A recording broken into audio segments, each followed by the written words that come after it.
Get us spread out. Very good. Well, good afternoon to everyone. Thank you for taking the time to be here. Thank you also to Ivanka for your efforts and your hard work on the child tax credit. So many middle Americans who are working very hard depend on the child tax credit to be there for them. And thankfully, we have an amazing champion who's going to look for ways to expand opportunities for working class families. If you think about the backbone of this country, the backbone of the conversation of tax reform, you look specifically to those hardworking Americans and making sure that they are able to keep more of their paycheck by having less of it come out. I look forward to hearing the comments of this team that Ivanka has been able to assemble together. You see that we have both members of the House and the Senate committed to the cause of expanding the opportunity of the child tax credit to reach further into the average American's pocket in a positive and constructive manner. Our first speaker will be Ivanka. Thank you. Thank you, Senator. Hello, everyone, and thank you, Senator Scott, for being here to talk about a subject that is critically important to this country, which is tax reform. We need to make our businesses competitive. We need to simplify and democratize our tax code. We need to drive wage growth, and we need to give opportunity to all Americans. When you think about the last time there was comprehensive tax reform in this country, it was decades ago. And the composition of our workforce looked very different, and our homes looked very different. Today, in the vast majority of American homes, all parents work. Our tax code has to recognize and support this reality and support our dual values of work and of family. A few statistics that I think are helpful to put this in perspective. The typical American family spends 29% of after-tax income on child care costs. The average annual cost of providing center-based care for 2 children exceeds annual median rent in every state and is the highest single household expense in both the Northeast and the Midwest. And the cost of full-time infant care outstrips the cost of in-state tuition in public 4-year universities in 2/3 of states and exceeds average food spending in every single state. So over the years, as wages have stagnated, the costs of raising a family have grown exponentially. It is a priority of this administration, and it is a legislative priority to ensure that American families can thrive and that we deliver real and meaningful tax relief to middle-income Americans. So I look forward to continuing these discussions. There's a lot of work being done on this front. We're all rowing in the same direction, and we appreciate the moment to come together and elevate awareness around the issues that we're trying to solve for. And I've been really very inspired by the amount of engagement and reception to talking about some of these critical and fundamental issues. So thank you for having me, and I will turn it over to Marco. Senator Rubio. Thank you. Thank you. Thank you all for coming and covering this important issue. And this is just an impressive cross-section of members of both the House and Senate who are making this a priority, and we're excited about that. Obviously grateful to Ivanka because she's really made it a priority for the White House, without whom this would not be at where it is today in terms of our discourse. I remember when Mike Lee and I first started talking about this on the Senate side a couple years ago, there were still some people that were very kind of lukewarm about the concept of doing this because everyone was focused on the growth side of tax reform. And by the way, so are we. So we believe growing the economy helps these working families with not just more jobs, but jobs that pay more. But we have to specifically target some assistance to them as well in the tax code because the most important institution in all of society is the family.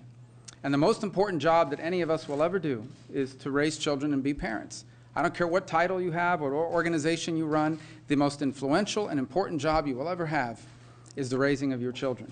And we know that today, from an economic standpoint, it costs more money than ever to raise a child. Mike Lee and others will get into the specifics, but one number that's staggering to me is the Department of Agriculture estimates that between the time the child is born and they're 18, you're going to spend about $230,000 per child in all the costs associated with it, from caring for them during the day to feeding, clothing, and everything else. And then when they turn 18, it gets even more expensive, and that's another topic for another day. But this is designed to say that we're going to have a tax code that's pro-family. We're going to grow our economy. We're going to help America become globally competitive, but we are going to help working families in the 21st century. They are the only group in this debate that does not have a professional corps of lobbyists that are fighting in the back halls to make sure that they are accounted for in the tax code. That's going to be our job, and we will get that job done. And so, again, I want to thank Ivanka in the White House, and Senator Lee and Scott on the Senate side, and these incredible House members as well, and Senator Capito, everybody, for the work that they're doing and being real champions of this. I'm optimistic that we will get this done, and I know that it will make our tax reform better for it. So thank you all for covering it. We'll hear from Congresswoman Noem. Thanks, Tim. You're welcome. Well, I appreciate the comments that Marco made so much, because it's exactly how I feel. I think that the way that we show this country that we value families and children is by reflecting it in the policies that we put into place.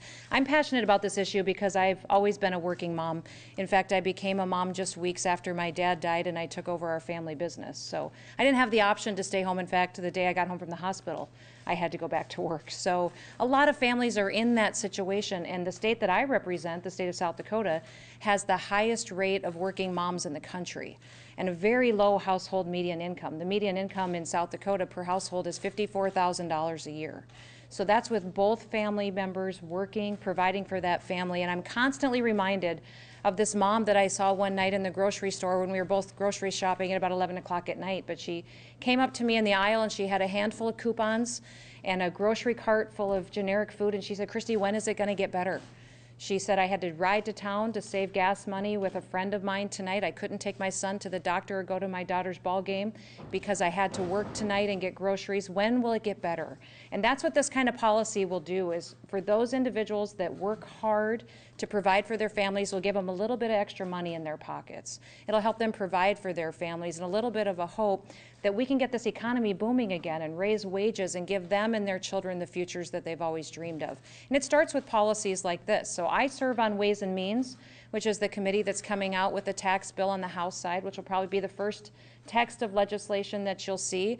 And I'm proud to say that the committee is united in making sure that we prioritize the child tax credit and bringing help to these families and bringing them a policy that rewards those who work and provide for their families and make sure that they recognize the expenses that they deal with every day in doing so. So we'll come forward with policies and have a robust debate on tax reform as we go through, but I'm excited about the potential that we have and the agreement that we have, not just on the committee, but also between the House, the Senate, and with the White House as well on these policies to get signed into law. Thank you. I think Shelley. Well, thank you all for being here, and thanks my colleagues. I want to thank on the Senate side Marco and Mike and Tim for their leadership on this issue. When the President joined us for lunch yesterday, the one big takeaway as we were talking about tax reform that he left in impression on my mind was this must be targeted to the middle income American. This must make a difference. This tax reform and tax cut bill must make a difference in their lives. And I think that's what we're talking about here today. And I think Christy spoke very eloquently, I think, about families and how important families are and two-family earners. But there's a lot of single-parent workers in this country, in my state, across all of our states. And that, I heard Tim talk about it, if I can say again, because Tim did such a great job talk about being raised in a single, his mom and his brother, and what an impact this would have had on his mom. To be able to provide for her most cherished things in her life, her two sons, to have that much more money in her pocket at the end of the day, to decide how she wants to, if they can go out for dinner, or if they buy shoes, or am I going to be able to put gas in the car to take them to their games, all the things that parents think about every day. And because they're burdened, or not burdened, because it's a welcome burden when you have children. That's a choice you make, and I'm a mother of three. It's a wonderful time to enjoy a family. But if every moment you're so concerned and worried about, how am I going to afford this? How am I going to prioritize? So Ivanka, I want to thank you for your leadership, and you've been a great champion on this. As you can see, we're all singing from the same songbook, and we welcome that. And I look forward to getting this across the finish line to make a big difference for so many of those working families out there today. Thank you. Next, we'll hear from Senator Heller and then Congressman Roby. Thank you. In an effort not to be repetitive, I do want to thank Ivanka for her leadership on this. I want to thank her for taking time. I want to thank her for making it a priority in the White House. The President's been talking for the last couple of years about the importance of tax reform. And we've all heard the stories about being competitive nationally, better jobs and better wages. But one of the things that this President talks about is making sure that there's relief for the middle class, and that's what this CTC is all about. If a statistic that's constantly reminded to me, adjusted for inflation, the average median income in the state of Nevada today, in 2017, is $7,000 less than it was 10 years ago. Stop and think about the median income is $7,000 less today than it was 10 years ago. And the child health care costs in Nevada are one of the highest in the nation. And that's what this CTC is all about, is to give that kind of relief. If you're a sheriff's deputy in Nevada and your wife's a school teacher and you have 2 children, what would this mean to you? What it would mean is it would probably cover the cost of 15,000 diapers. That's a lot of diapers. 15,000 diapers will probably defray the cost of your groceries for 3 to 4 months. Think about that, and of course with the high child care costs that we have in Nevada, you can imagine how much it would defray the cost of that child's care. I just want to make this point, and I appreciate again the leadership that's coming out of the White House. But to Nevada and to Americans, we hear you, and we are listening to you, and that's what this CTC is all about. Thank you.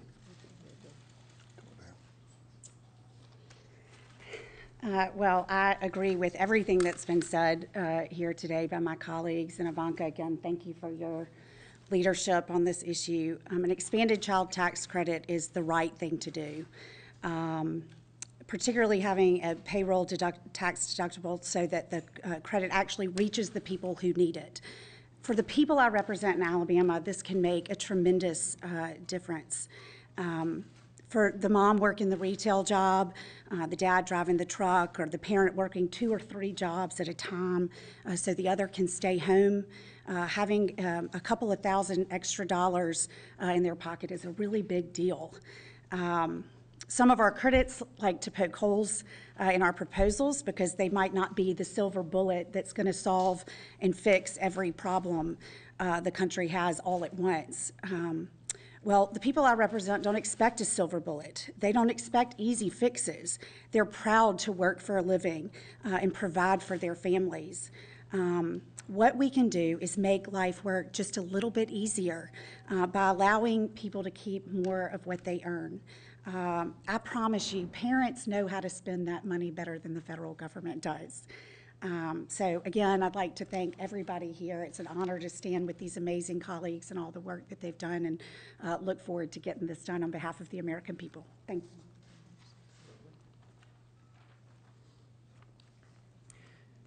Most Americans who pay attention to the tax code are familiar with the marriage tax penalty, with the fact that the federal government unfairly, unjustly penalizes people for being married.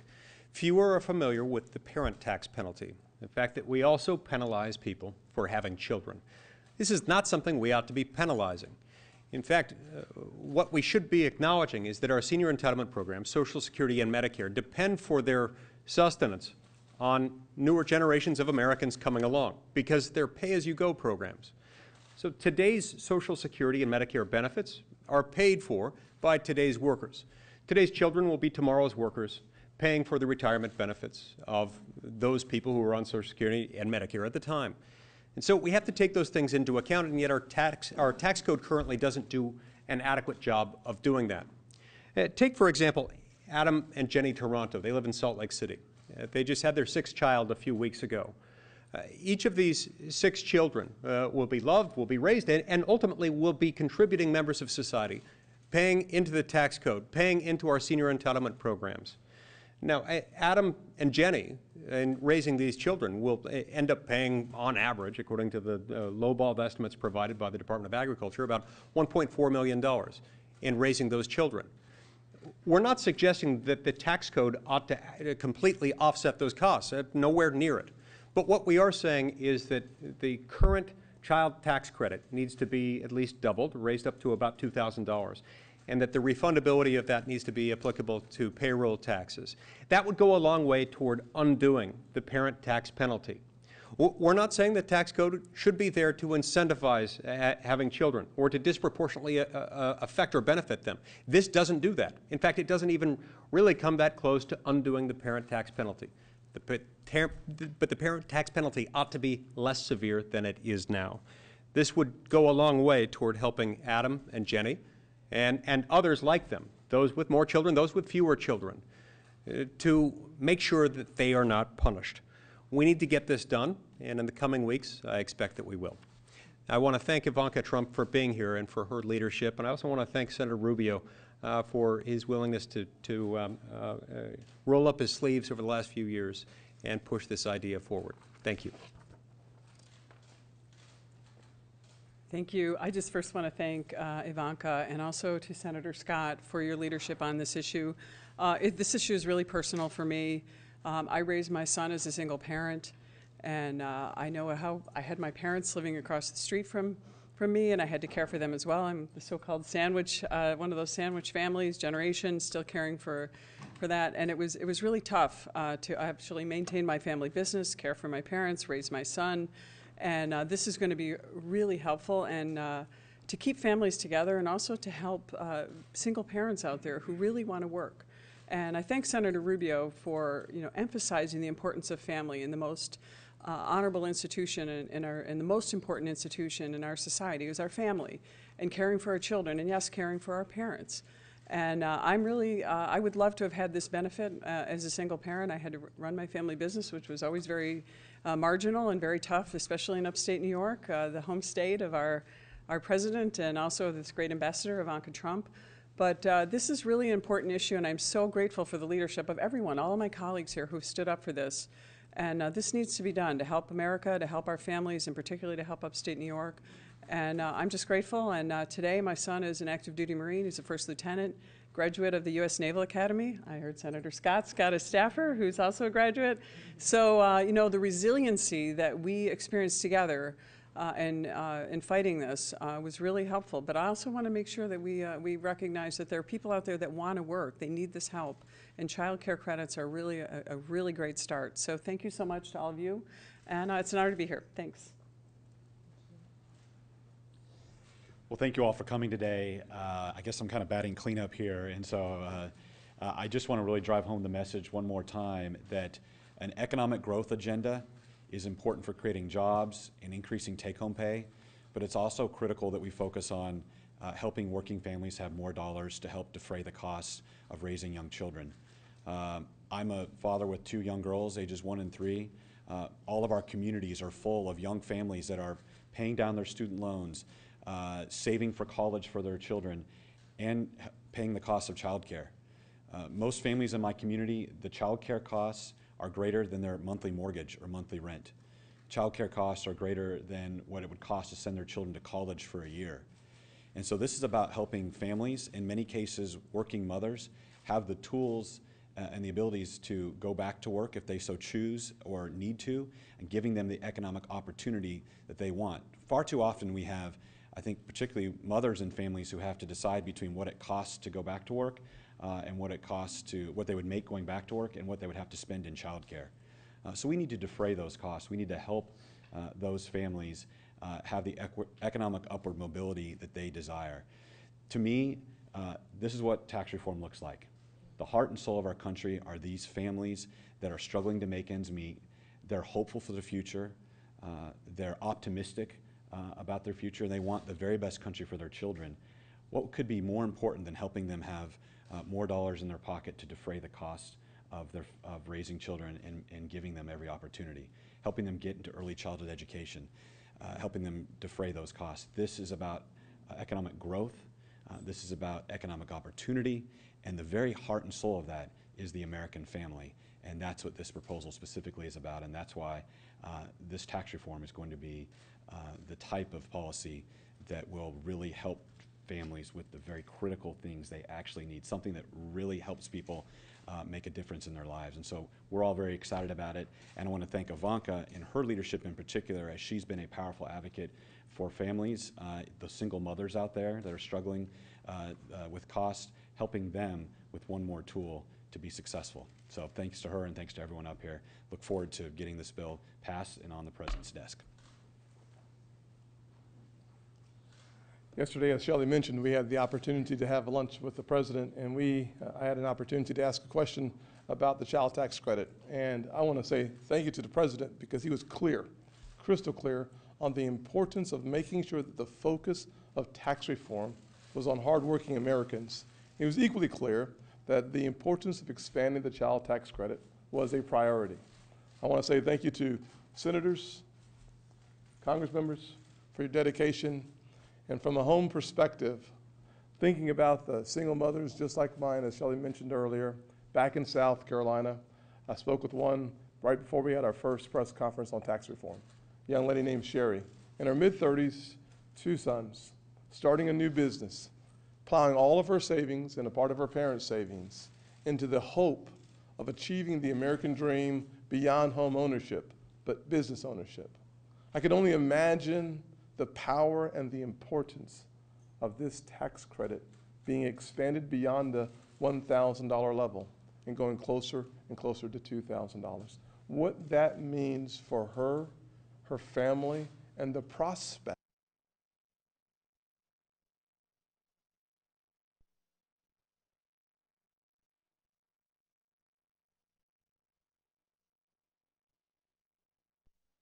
of her business success. Once again, Ivanka, thank you for championing this issue across this country. Your commitment, your dedication is much appreciated. I know most of us will be able to stick around to answer a few questions. Ivanka may have another appointment that she has to get to. But Thank you very much. Thank you all. Thanks. But we're happy to answer a couple of questions. Yes, sir. Child tax credit, are you worried at all about impacts might have on the deficit by making it refundable? I do not. I think that ultimately we have an opportunity to see the expansion of the child tax credit, and for us to be able to incorporate that by looking at the dials that we have to turn, the cost of it, depending on how high you go and how far you expand the income, is a variable cost. We'll find that out in the next few weeks, but I think we'll be able to meet our obligations of finding $4 trillion of expenditures to eliminate, and at the same time growing our economy because of the $1.5 trillion ceiling we'll have there too. Any comments? Yeah, no, you're exactly right. Yes, sir. That's what I was going to say. Getting closer and closer to $2,000, does that suggest that you're not going to hit that mark? Doesn't suggest, it just means that at the end of the day, while we have members of Congress and members of the Senate here, the reality of it is that the Ways and Means Committee has to go through the process of marking up legislation and having every single member on both bodies and both committees having a chance to have input. So for us to suggest that something as a foregone conclusion would not, I think, represent our colleagues well. So this is a dynamic process. We certainly have proposals that have the $2,000 tax credit there, but we need to get our members involved in this process. So we are looking forward to a vigorous debate on an important topic. Can I touch on that real Yeah. quick? Unless Marco. somebody else wanted to say, I just wanted to say about that, when Senator Lee and I first worked on it, it was at $2,500. So we're very open-minded people willing to compromise. So it's, but let me tell you, 2,000 is actually a real number for, the number matters. Here's why. If you look at what the tax code, when it was expanded in 2003 to today, it's lost about $300 of value just on inflation.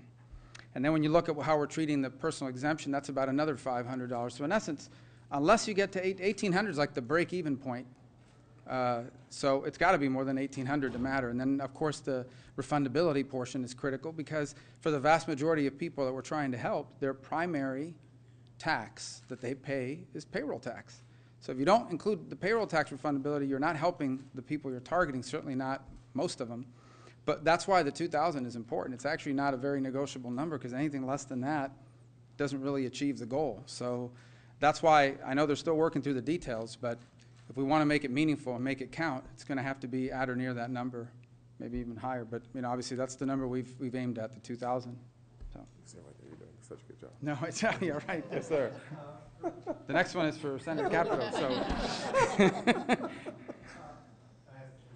you, how high up the scale does this go? You talked about increasing where it starts getting out. Do you and Senator Heller on finance have a proposal on that? I think that's part of the question on the $2,000 number. So the current proposal has a $2,000 number with a income threshold for a dual income family coming down a little bit. For us to be able to expand to hit more of the middle class, we're going to have to take a look at that number and see how far up the income ladder we can climb. So the numbers matter, and the impact on our objective of eliminating the expenditures matters as well. So trying to figure out how much good we can do for the meat of the middle class is important. I can't pretend that we have figured those dials out yet, because we have not. Let me grab this for just a second. I don't want to get too thick into process, but as you know, it goes through the Ways and Means Committee first, gets on the floor, and they have an opportunity to amend it, and we have Ways and Means representatives here. Scott and I, both on the Finance Committee, as you mentioned, going to take a close look at this. And the question we continue to ask ourselves is, what is the medium income or the middle class here in America? The average income, like I said, the median income for the state of Nevada is about $55,000. So we want to broaden this as broadly as we can, both ways, to make sure that this tax credit has meaning and hits the people that need it the most. So the numbers are going to be dialed. It'll come over to the Finance Committee after it gets out of the House. In fact, leadership announced that they want to get tax done out of the Senate by Thanksgiving. So we have a lot of work to do between now and Thanksgiving, a lot of work to get through both houses by the time Thanksgiving comes around. So we'll be dialing this in and out quite a bit, but the question is what is the middle class? And as far as I'm concerned, it's medium income, which is $55,000 in the state of Nevada. Thank you, everyone. That's it. Thank you. Pretty good. I didn't do that, did I? That was great.